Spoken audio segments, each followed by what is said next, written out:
हर हर महादेव। दोस्तों कैसे हैं आप लोग।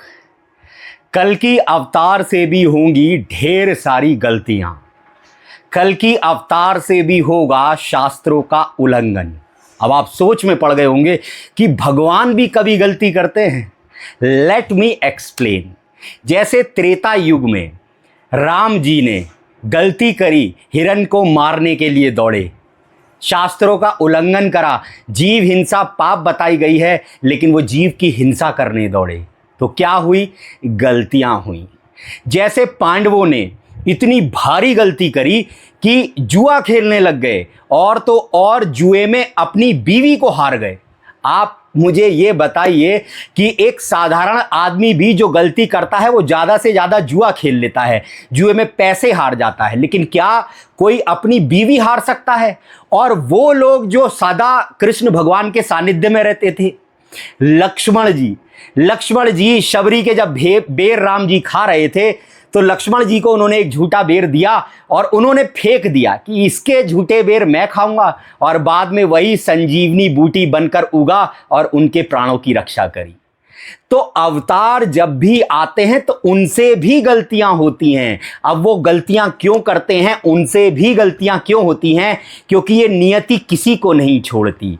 भगवान भी जब मानव रूप में आते हैं तो नियति ऐसी सिचुएशन पैदा कर देती है कि उनको भी शास्त्रों का उल्लंघन करना पड़ता है, उनको भी गलतियां करनी पड़ती हैं। ये कुछ नियम ही ऐसा है। और जब तक अवतार गलती नहीं करेंगे वो आपके निकट कैसे आएंगे? असल में दोस्तों, अवतारों का जो काम होता है वो धर्म की स्थापना करने होता है। अब धर्म की स्थापना कोई धरती पर या फिर कोई ग्रह पर करने की नहीं होती है, धर्म की स्थापना मनुष्यों के अंदर करने की होती है। अवतार लोग जब भी आते हैं तो वो लोगों को दिखाते हैं कि देखो हम भी एक साधारण मनुष्य हैं, हम भी तुम्हारे जैसे ही जीते हैं और हमसे भी गलतियां होती हैं जैसे तुमसे होती हैं। इसीलिए तुम भी राम बन सकते हो, तुम भी कृष्ण बन सकते हो, तुम भी कल्कि बन सकते हो।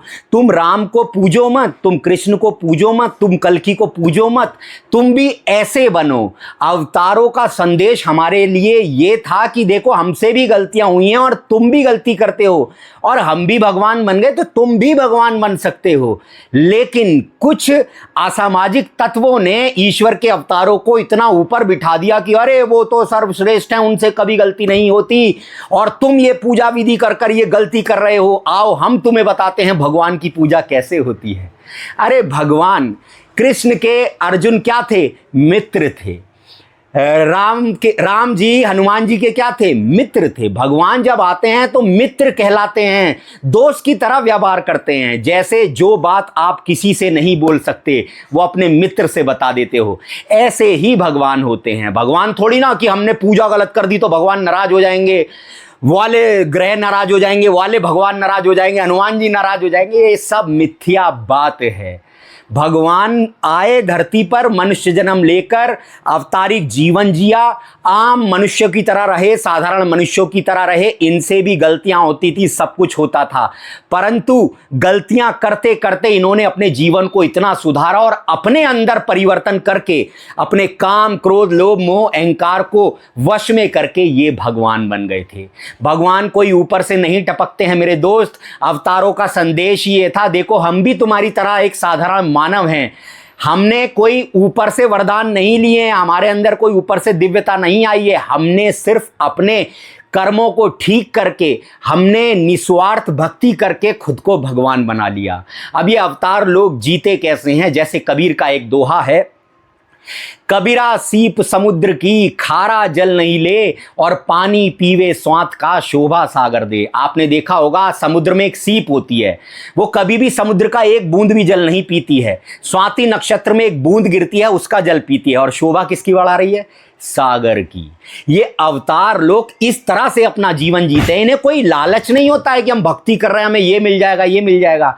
ये अपना जीवन ही ऐसे जीते हैं कि बस दूसरों का भला करो, और इसीलिए भगवान बन जाते हैं। इसीलिए साधारण मानव रहते हुए भी भगवान बन जाते हैं। निस्वार्थ भक्ति होती है इनके अंदर। जैसे कबीर बोल कर गए हैं, फल कारण सेवा करे, करे ना मन से काम, और कहा कबीर सेवक नहीं, जो चाहे दो गुना दाम। कबीर कहते हैं जो फल के कारण सेवा कर रहे हैं, मन से काम नहीं कर रहे, ये सेवक नहीं है और ना ही ये ईश्वर के दास हैं। तो निस्वार्थ भक्ति का मतलब मेरे दोस्त और कुछ नहीं है। निस्वार्थ भक्ति का मतलब ही ये है कि आप ईश्वर की शरण में हो जाएं। अच्छा आए, बुरा आए, धूप आए, छांव आए, सब कुछ झेलते जाओ, पर ईश्वर से कभी शिकवा ना करो। ये होती है निस्वार्थ भक्ति। तो आज हमारा टॉपिक और कुछ नहीं है, आज हमारा टॉपिक है कि कल की अवतार से भी गलतियां होंगी, कल की अवतार भी शास्त्रों का उल्लंघन करेंगे। अब कैसे, वो आपको बताता हूं। राम जी को नियति ने फांस दिया, वनवास कर दिया। वनवास में ना खाने को कुछ मिलता है ना कुछ मिलता है, और तो और कुछ लोग तो आज ये कहते हैं राम जी मांस खाते थे। चलो मैंने माना वो मांस खाते थे, लेकिन नियति ने उन्हें ऐसी जगह फंसा दिया कि वहां कुछ खाने को है ही नहीं, तो वो और क्या करेंगे। मैंने एक बार को मान लिया कि चलो मांस खाते थे, लेकिन क्या तुम्हें यही चीज दिखी कि राम मांस खाते थे? क्या तुम्हें यह नहीं दिखा कि उस बंदे ने अपने 14 साल गवा दिए अपने पिता की एक आज्ञा का पालन करने के लिए? भाई हमें ये चीज सिखाती हैं, इन चीजों से हमें ये सीखना चाहिए कि वो भगवान होते हुए भी, एक साधारण मनुष्य होते हुए भी भगवान बन गए, और उनसे भी गलतियां होती थी जैसे हमसे होती हैं, और हम भी उनके जैसे बन सकते हैं अगर हम अपनी चीजों को नियंत्रण में रखें। तो ऐसे ही कल की अवतार से भी बहुत सारी गलतियां होंगी। कुछ गलतियां मैं आपके सामने रखता हूं, मेरे हिसाब से कल की अवतार के अंदर कैसी गलतियां होंगी। असल में ये समाज तो है जो अंदर से पूरा गलत है, लेकिन ये बाहर से भगवा कपड़े पहनकर या फिर कोई धार्मिक कपड़े पहनकर अपने को अच्छा बना लेता है। लेकिन कल की ऐसे नहीं होंगे। कल की अंदर से बिल्कुल निर्मल होंगे, बिल्कुल अच्छे होंगे, लेकिन बाहर से उनका भेष जो है अघोरी जैसा होगा। अब अघोरी भेष का मतलब क्या है कि बाहर से शायद वो ऐसी चीजें करते हुए दिखेंगे लोगों को कि लोग कहेंगे अरे यार ये तो पाखंडी है। मान लीजिए कल की अवतार एक बियर की बोतल लेकर किसी के सामने आ जाए, तो उन्हें क्या बोला जाएगा? अरे ये तो बियर पीते हैं, ये तो ये करते हैं, ये भगवान कैसे हो सकते हैं? हमारे शास्त्रों में तो बियर को, दारू को बिल्कुल बेकार बताया है। आजकल के बाबा लोग जो हैं, ये आजकल के जेनजी, हमारी जनरेशन के लड़कों को एकदम से कह देते हैं क्या आप दारू पीते हैं? ये दारू पीते हैं, आजकल के बच्चे ऐसे हैं ऐसे हैं। शास्त्रों में दारू को बिल्कुल निषेध बताया गया है। मैं इन सबसे पूछना चाहता हूं कि शास्त्रों में तो बहुत सी चीजों को निषेध बताया गया है। शास्त्रों में तो इन बातों को भी निषेध बताया गया है, ये जो तुम धन लोगों का हड़पते हो, चंदा मांगते हो धर्म के नाम पर, वर्ण के नाम पर, क्या ये शास्त्रों में वो नहीं बताया गया है? कबीर कहते हैं गिरही का टुकड़ा बुरा, दो दो आंगुल दांत, और भजन करे तो उबरे वरना काढ़े याद। कह रहे किसी पराये का एक टुकड़ा भी ना इतना बुरा होता है कि अगर तुमने भजन करा है तो निपटारा हो जाएगा, लेकिन अगर नहीं करा है, ढोंग करा है, तो वो तुम्हारी आंत को उखाड़ लेगा। तो क्या ये उसमें शास्त्र में नहीं लिखा कि दूसरों का धन मत हड़पो? क्या ये शास्त्रों में नहीं लिखा भगवान के नाम पर किसी को मूर्ख मत बनाओ? ये तो हमारी रामचरितमानस भी कह रही है, हरे ही शिष्य धन शोक न हरे ही, सो गुरु घोर नरक में पड़े ही। कह रहे हैं जो शिष्यों का धन तो हर रहे हैं लेकिन दुख नहीं हर रहे, इन सबको नरक में डाला जाएगा। तो यहां पर ये शास्त्र की बातें कहां चली जाती हैं इन बाबा लोगों के लिए? लेकिन अगर कोई बियर पी ले आजकल का बच्चा 12 घंटे काम करके अपने माता पिता का पालन पोषण करके, तो वो गलत है। कोई कुछ कर ले, पार्टी कर ले, तो वो गलत है। तो मेरे भाई, मेरा कहने का मतलब यही है कि कल की मेरे हिसाब से कुछ ऐसे ही होंगे, वो बाहर से कुछ आजकल के जेनजी की तरह संरचना बनाकर आएंगे। मान लीजिए बियर की बोतल हाथ में है, सिगरेट हाथ में है, क्या क्यों ऐसा करते हैं? भगवान ये अपना विष्णु परपंच चलाते हैं राक्षस प्रवृत्ति के लोगों को भ्रमित करने के लिए और दैविक प्रवृत्ति के लोगों को उत्थान के लिए। जैसे कृष्ण भगवान ने गोपियों के साथ लीला ही करी, गोपियां नहा रही, उनके कपड़े चुरा कर भाग गए। आजकल का नॉर्मल इंसान कोई करे तो तुम क्या कहोगे? ये चरित्रहीन है। भगवान ने वो लीला क्यों करी? वो इसलिए कि ये दुर्योधन जैसी बुद्धि के लोग तो उन्हें देखकर भ्रमित हो जाएंगे कि ये चरित्रहीन है, लेकिन ये पांडवों जैसे लोग जो है मेरा साथ पकड़े रहेंगे, मुझ पे विश्वास करेंगे। तो ऐसे ही आज कलयुग में असामाजिक तत्वों से ये दुनिया भरी हुई है, पाखंडी लोगों से ये दुनिया भरी हुई है। भगवान इनके सामने प्रकट नहीं हो सकते, इसलिए भगवान अपना भेष बदल कर आते हैं। अब आप बताइए कि अगर आप एक ऐसी जगह पर जा रहे हैं जहां पर सारे बिगड़े हुए, मान लीजिए आप पुलिस में हैं और आप गुंडों के बीच में जा रहे हैं, सही है, तो आप क्या पुलिस बनकर जाएंगे? पुलिस की ड्रेस पहनकर जाएंगे? तुरंत तुम्हें गोली मार देंगे। आप कैसे बनकर जाएंगे? आप वहां गुंडे बनकर जाएंगे।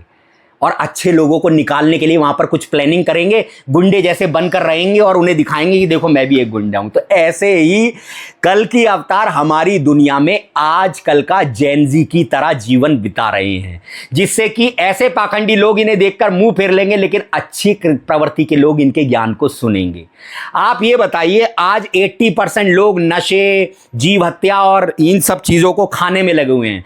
अगर गंदगी में उतरा नहीं जाएगा तो इन सबको बाहर कैसे निकाला जाएगा? तो इसलिए अच्छे को तो जग ने तारा, बुरे को कौन तारेगा? इसलिए बुरे लोगों को उतारने के लिए भगवान बुरा रूप धारण कर लेंगे। इससे उनके दो काम होंगे, राक्षस प्रवृत्ति के लोग जो है वो भ्रमित हो जाएंगे और दैविक प्रवृत्ति के लोग जो है वो पुष्ट हो जाएंगे। अब बाहर से उनका रूप ऐसा है, उल्टे सीधे काम कर रहे हैं, लेकिन अंदर से कैसे हैं? कोमल चंदन जैसे कल की हैं, सर पे सब संसार और बाकी अंग लिपटा रहे, मन में ना ही विकार। जैसे चंदन के पेड़ पर सांप लिपटे रहते हैं, उनके अंदर की खुशबू को खत्म नहीं कर पाते, ऐसे ही भगवान अपना भेष तो ऐसा बनाकर रखते हैं, लेकिन वो अंदर से पूरे निर्मल होते हैं, जैसे कमल कीचड़ में ही उगता है मेरे दोस्त।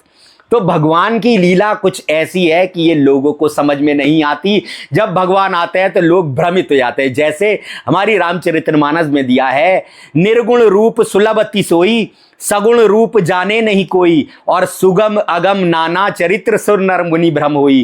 कह रहे हैं भगवान जब निर्गुण रूप में आते हैं तो उन्हें हर कोई जान लेता है, लेकिन जब वो सगुण रूप में आते हैं, इंसान बनकर आते हैं, तो उन्हें कोई नहीं जान पाता। सुगम अगम नाना चरित्र सुर नर मुनि भ्रम होई। उन्हें उनके अनेक प्रकार की लीलाएं देखकर सुर नर मुनि भी भ्रमित हो जाते हैं। अब जैसे एक एग्जाम्पल से और समझाता हूं। जब समुद्र मंथन हुआ तो क्या हुआ? वासुकी की नाक का राक्षसों ने पकड़ा मुंह और देवताओं ने पकड़ी पूंछ। अब लोग समझते हैं वो ऐसा वाला सांप है। अरे नहीं, ये ग्रंथ प्रतीकात्मक लिखे हैं, अतिशयोक्ति में लिखे गए हैं, इसे समझना है। मुंह पकड़ना, राक्षसों ने सांप का मुंह पकड़ा। मुंह पकड़, मान लीजिए अकल की अवतार धरती पर आए हैं, तो जब वो ज्ञान देंगे तो राक्षस प्रवृत्ति के लोग उनका मुंह पकड़ेंगे। कहते हैं ना, ये मेरी बात को काट रहा है, मेरा मुंह पकड़ रहा है, तो ये हुआ मुंह पकड़ना। राक्षस प्रवृत्ति के लोग उनकी बातों को काटेंगे, तो ये हुआ मुंह पकड़ना। और दैविक प्रवृत्ति के लोग उनसे पूछेंगे, ये हुआ पूंछ पकड़ना। ये होता है समुद्र मंथन। तो मेरे भाई, कल की अवतार बिल्कुल वो ऐसी ऐसी गलतियां करेंगे जिनसे किसी को कष्ट ना हो। जैसे आजकल के बाबा, ये लोग दारू वारू तो नहीं पीते हैं। कितने बाबा जो नशे छुड़वाते थे, सब कुछ करते थे, और बाद में किसके केस में अंदर गए? ये बलात्कार के केस में। तो असली ऐब जो हैं वो हैं जो आपके ना दिखने वाले हैं, काम, क्रोध, लोभ, मोह, अहंकार, जो आज सबके अंदर हैं। और जो ऐब किसी दूसरे का नुकसान नहीं करते, अपना नुकसान करते। जैसे आप कोई नशा करते तो आप अपना नुकसान कर रहे, किसी दूसरे का नुकसान नहीं है। तो भगवान कुछ ऐसी चीजें करेंगे, ऐसी गलतियां करेंगे, शास्त्रों से विमुख थोड़ी काम ऐसे करेंगे जिससे दूसरे का नुकसान ना हो। लेकिन आजकल के बाबा लोग दूसरों का धन हड़प रहे हैं, सब कुछ हड़प रहे हैं, बस वो टीका लगाते हैं, दारू वारू नहीं पीते तो उन्हें सब श्रेष्ठ मान लेते हैं। ऐसा नहीं है। कई बार हमारे आध्यात्मिक लोगों ने ये रूप रचा है आसुरी प्रवृत्ति के लोगों को भ्रमित करने के लिए। जैसे कबीर साहब एक बार दारू की बोतल लेकर और वेश्या के घर चले गए थे। क्यों? आसुरी प्रवृत्ति के लोगों को भ्रमित करने के लिए कि ये मुझे कहीं पहचान ना जाए। इसीलिए कल की अवतार भी कुछ ऐसा ही करेंगे। वो तुम्हारे जैसे बिल्कुल मानव होंगे मेरे दोस्त, और अवतारों का काम यही है। कल की किसी को चेला नहीं बनाएगा, कल की सबको कल की बनाने आएगा। धर्म की स्थापना कैसे होती है? हर मनुष्य के अंदर धर्म बिठा दिया जाएगा अपने ज्ञान से। ये होती है धर्म की स्थापना। कल की हर किसी को कल की बनाएंगे और कल की कहेंगे, देख मैं भी तेरे जैसा आम इंसान हूं, मुझसे भी हजारों गलती होती हैं, सब कुछ होती है, लेकिन मैं अपनी गलतियों को थोड़ा थोड़ा कर रोकता हूं, उन पर नियंत्रण रखता हूं, और मैं भगवान बन गया। तो तू भी ऐसा बन सकता है। अवतार लोग बिल्कुल आपकी तरह ही भगवान होते हैं, पर वो कुछ चीजें ऐसे करते हैं, इतनी प्यारी भक्ति करते हैं, निष्काम भक्ति करते हैं कि ईश्वर उन पर प्रसन्न हो जाता है और वो खुद भगवान बन जाते हैं। तो मेरे दोस्त, अगर वीडियो अच्छा लगा हो तो चैनल को सब्सक्राइब करें, वीडियो को लाइक करें, वीडियो को शेयर करें, और हो सके तो हमारे चैनल को सपोर्ट करें। और हमारे चैनल पर बने रहिए, क्योंकि यहां पर आपको रियल वीडियोस मिलते रहते हैं। वीडियो बनाने में दोस्तों लेट इसलिए हो जाती है, अभी संघर्ष कर रहा हूं। तुम लोगों ने साथ तो बहुत दिया है, पर थोड़ा साथ और दे दो इस वीडियो पर। इतने लाइक मारो, इतना लाइक मारो, इतना शेयर करो कि जल्द से जल्द ये वीडियो सब तक पहुंचे और हम सबकी पुंगी बजाएं। हर हर महादेव।